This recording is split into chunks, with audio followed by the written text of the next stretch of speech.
Throwing for the end zone. Receivers are there. Defenders are there. Into the end zone. Who has the ball? Touchdown! It was the biggest game up until that point in BYU's history. We played some good teams in the past, but this was probably one of the best teams at SMU.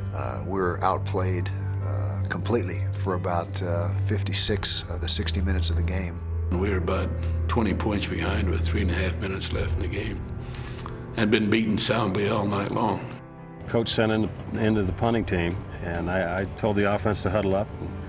And I turned around and yelled at the punting team to get off the field. And I came to the sidelines and voiced my opinion about how they were quitting. And you know, had we punted then, we had no chance, and we had no chance anyway. So why not go for it? It was like made for a movie. 3 ticks left, and no timeouts.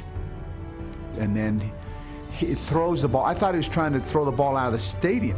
I was running to it, and it was coming down, and it was just total and complete concentration and focus on the ball. That's my ball. And then when the referees raised their arms, it was pandemonium. Pandemonium on that field. It really was an incredible experience for me to realize you should never quit, because everything's possible. Anything's possible. Hi, I'm Scott Wilhite. I'm the writer and director of Never Give Up, a short film depicting events surrounding one of the most incredible come-from-behind victories ever in College Bowl history. The game became known as the Miracle Bowl, and more than 30 years later, people still talk about it. But the people that know, the people who were actually on that team, they also talk about something else, a story you've probably never heard about, an equally improbable and inspiring moment by the underdog of all underdogs, a socially awkward equipment manager, a guy with some physical challenges, but a guy with an unconquerable spirit. His name is Mel Farr. Mel Farr is a manager on our team that had some physical disabilities, was as much a part of our team as anybody on the team. With his physical limitations, he wasn't able to play football, but he had a heart like none other. What Mel did the night before the game, the circumstances and how it played out paralleled the game in so many ways. It's been 30 years since Mel tore that phone book up, and I'm serious when I say this. Anybody who was in that room that night remembers it. And that feat is remembered as fondly among the 1980 team as Clay Brown coming down with that ball. So Mel comes up to the front of the room with the San Diego phone book, which is about this thick. I mean, it was this big, monstrous phone book. And he would say, if I can tear this phone book in half tonight, we can win the game tomorrow. So he grabs the top of the book and he's trying to tear it, but he's trying to tear the whole thing. If you're gonna tear it, you tear 3 or 4 pages and work your way through. And I thought, this guy's nuts.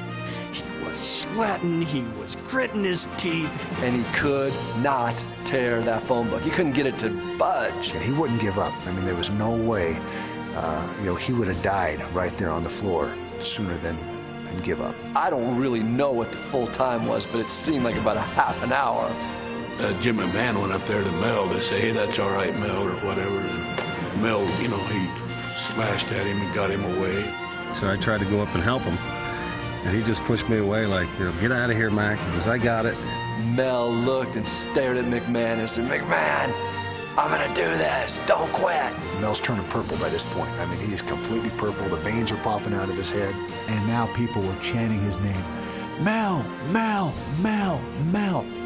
And then he ripped the thing in half and threw it up into the air. And there's this incredible jubilation in the room. He accomplished, in our opinion, the impossible. I mean, Mel couldn't weigh more than $120. I mean, he was just a little guy. With all of his heart and might and strength, just tearing a phone book to show these behemoths, you know, you can do the impossible. That's the kind of stuff. That's what inspires 20-year-old kids. Now, it's one thing to hear someone tell the story. It's quite another to see it. I'd like to film this story in a dramatic way where you can see it, you can hear it, you can experience it as if you were there. But most of all, you can share it. You can spread encouragement. You can inspire a friend or family member to never ever give up on their dreams. Our main roadblock for this film has been funding. Film is an expensive art form. But thanks to the beauty of Kickstarter, I can share our intentions with the internet community, and together as a group, we can make it happen. Kickstarter is a new way to fund creative projects. It uses the power of people. People like you and me who contribute to make something extraordinary. I ask you to be part of this. Pledge what you can, then spread the word to friends or family. It's an amazing story. Let's share it. On our Kickstarter page, you'll see different levels of rewards for those who contribute. You can also read more about how Kickstarter works. I think it's a great platform. And in advance, I want to say thank you. For more than 30 years, a few guys on that team have talked about this story. And for more than 5 years, I've known about it, but I haven't had the funding to do anything about it. Now it's time to film it. Let's pass on much needed encouragement with this amazing story.